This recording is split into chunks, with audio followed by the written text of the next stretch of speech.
Hello ladies and gentlemen, we are here at the SSAA Illawarra Outdoor Expo. There's a pretty good crowd here at the moment and plenty of stalls, so let's go have a look at it. I'll run into Keith Drone from the Shooters, Fishers and Farmers Party. How do you go, mate? Yeah, very good, mate. How's yourself? Yeah, not too bad. So you've had a busy couple of weeks with the Stop the Lockout. Yeah, Stop the Lockout, Wagga Wagga by-election. Yeah, we've been quite busy. So did the Wagga by-election live up to your the standard that you set for yourselves? Oh, look, you always, want to do better, you want to win, but I think we played an important part in unseating the Libs in that seat. I think if we hadn't been there, the Libs would have retained the seat, and it gives us a real opportunity to build on the by-election coming up in March, where, we've now got to start in that area. So, well, it was around 10% of the vote that I saw, and with, 3 weeks running period? Yeah, about that. It's probably really 2 weeks of actual campaigning in that as well. So it was a really lightning fast by-election. So a couple of rallies that happened for the Stop the Lockout with the silly proposals to shut off fishermen in, the Central Coast area. It was a pretty good turnout.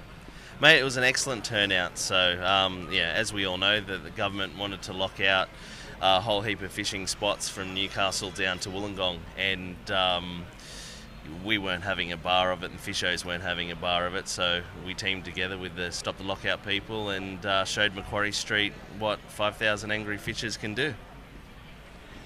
When it came to that, you had a few of the Greens MPs saying that there was no science involved with it, which is total bull crap, isn't it?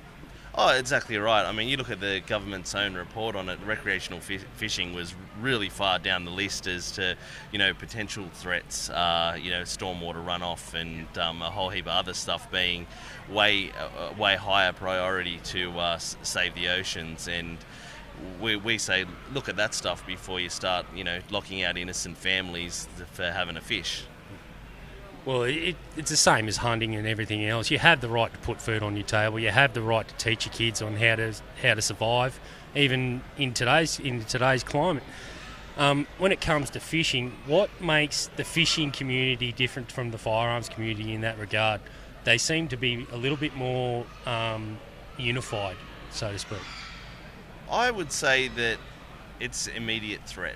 So I think that firearms owners are somewhat unified, and when it does come to our rights being infringed upon, I find that they galvanise quite well. I mean, they can always do better, but the Fishos haven't really had the same scrutiny and these lockouts really showed fishermen that they can, fishers, that they can be under attack as well from green ideology, and even coming from the Liberal Party, there is a large green contingent as they try to steal votes in the city from the green voters.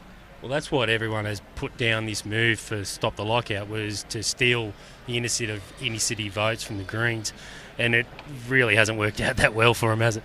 No, of course not. I mean, they were just trying to come up with some sort of, ploy to stop bleeding votes. Well, now they're going to bleed votes in the city, and we're going to make them bleed votes in the bush too. Speaking of out in the bush, we've got some really good candidates coming up for the New South Wales election in 2019. How many candidates total have we got so far? Mate, I'm not sure on the exact number, and there's more announcements to come, so I wouldn't want to lock that down to a certain number. But look, we're targeting a lot of bush seats and now some city seats, I believe, with this lockouts. But the bush seats where we feel that those regions haven't had a fair go, and they're not getting what they deserve from the government, which is a real shame because the Nats have had many decades to deliver by the bush, but they're just seemingly all too happy to listen to what their Liberal bosses tell them to do. Well, we see that with the drought assistance funding. They had to be dragged kicking and screaming to the table, mostly by the Shooters, Fishers and Farmers Party. But they still haven't gone far enough, have they? Look, I think that they've just got to make it easier. I know that a lot of the drought assistance was taken up by because they rolled it back to the beginning of January to qualify for that assistance, but that may have given some farmers some cash, some subsidies for the freight, but it was probably not enough. Well, that is Keith Drane, and he is the Southern Region Membership Director for the Shears Fish and Farmers Party, and we thank you for his time. Cheers, mate. Thank you.